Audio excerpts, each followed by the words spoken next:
Paul George. Looks like things are now shifting in the other direction where we've hit like this part of the intersection where it's now going this way instead of going the left that we thought. It's now going right in a totally different direction. Yeah, I don't even know if I would say it's a different direction. I think what's playing out right now is that it's gut check time for everybody. That means the Sixers. That means Paul George. I think most importantly, that means the Clippers. The thing that we are talking about for the last few months is whether the Clippers are going to come up and meet the number that Paul George wants.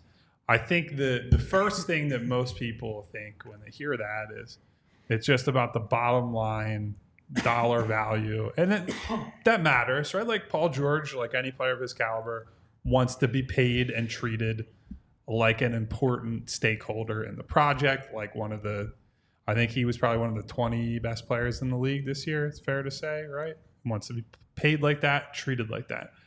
I think another part that has gone under discussed as it relates to the LA part is that he, or maybe people around him, are concerned and have looked back at past Clippers situations where there were marriages of convenience rather than of true conviction and true love.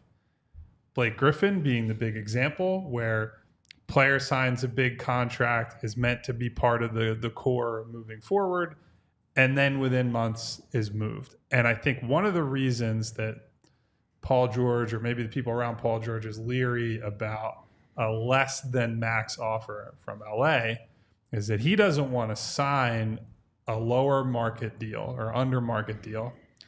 And then let's say Kawhi's hurt again, like he has been for many years consecutively now, and they're forced at some point to blow it up. Paul George is the guy who will get moved. Kawhi won't have value. James Harden will be declining. He won't have value. Paul George will be the one to move, and he will not have as much say.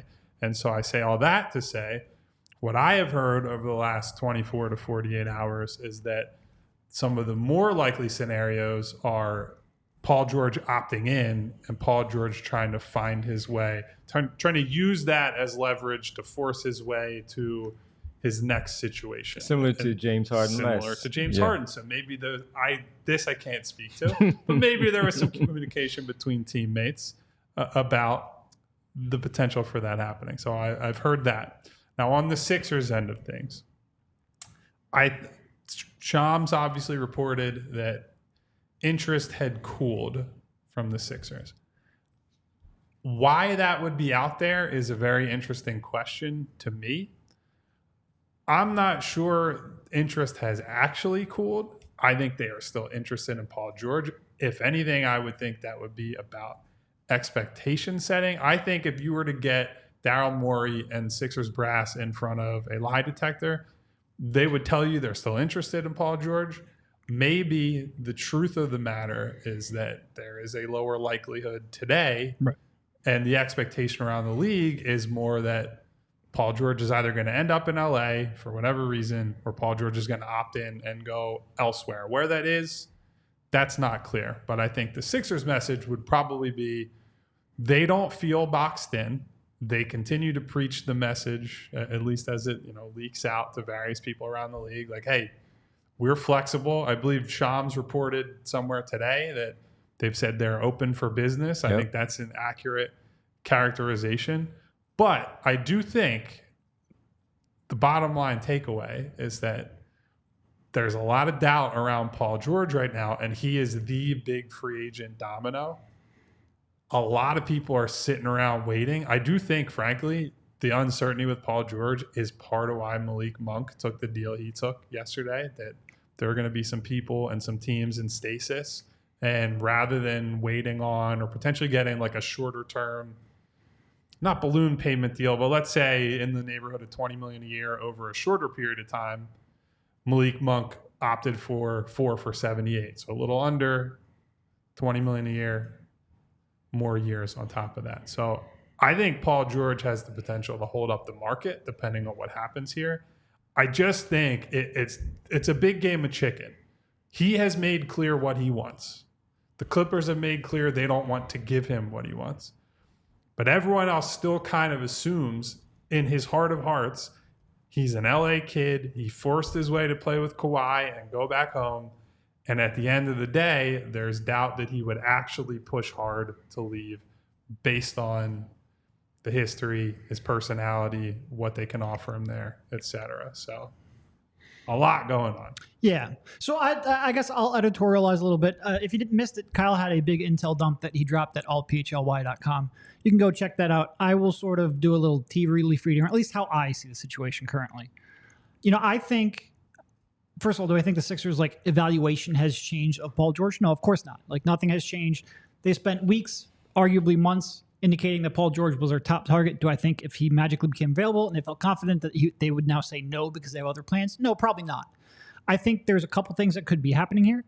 Shams Charania then said the Sixers' lack of interest in pursuing Paul George in recent days comes from the team's desire to be aggressive in the marketplace heading up to the draft, instead of waiting for George to hit free agency.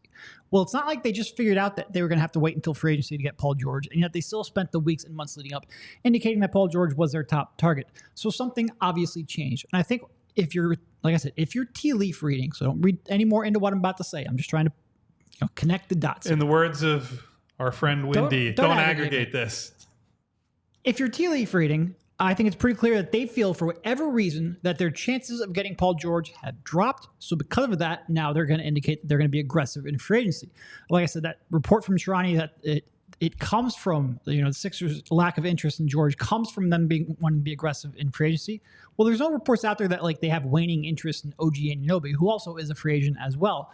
It's only about Paul George. And like I said, I think if you connect the dots, the order of operations is probably a little reversed. I think they probably feel less confident they're going to get Paul George. Because of that, they don't want to wait until free agency, and they want to be aggressive if something becomes available. But if that changes, if Paul George indicates, sends, because they're not allowed to communicate, if he sends bat signals in any which way that he would, sign with the Sixers on July 1st, or if, maybe the issue is that he wants to opt into his contract and then be traded and extend after that, and the Sixers don't have interest in doing that. Maybe they're trying to send a signal, hey, I don't have interest in you opting in and being traded, so just opt out and we'll sign you. Maybe there's some of that going on. Like I said, since I can't really negotiate, maybe they're trying to send messages through the media. Who knows?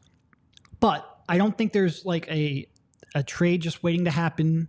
I don't think that necessarily their evaluation of Paul George has changed. I think it's just that Paul George, they feel, is less likely to happen. So because of that, they're pivoting, and this is their messaging to do so. And when you also look at some of the things that he even said on his own podcast, where a lot of people had got their back up about some of the messaging that he put out there about what he wants for himself in whatever situation that he is in, whether it's Los Angeles or elsewhere, where he started to talk about winning and what's more important, or style of play, that kind of thing.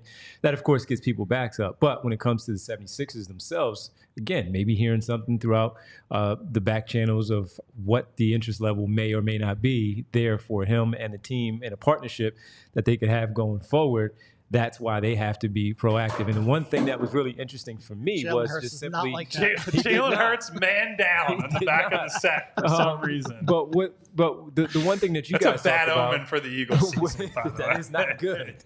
So when you think about, as you guys said, and as Sharani is pointing out the things that he said about the 76ers looking to be aggressive and active on the free agent market, mentioning too with the draft being 5 days away, where we're looking at that on Wednesday in the first round, where things could get really real right away and really fast about where they might be. As we talk about the 16th pick during our mock draft on Thursday's show, and all of that is that, hey, we ask you guys to come out with us at Garage Fishtown, and if you're not there to watch us, because it's not just the 16th pick, is that, Kyle, they could be really active on that night. And as he points that out, if they are not willing, because they are getting the information that they're getting about Paul George and things may be balking a little bit on that end, that they have to make sure that they are proactive so they don't miss out on something while waiting for someone else. We all silly like the mayor.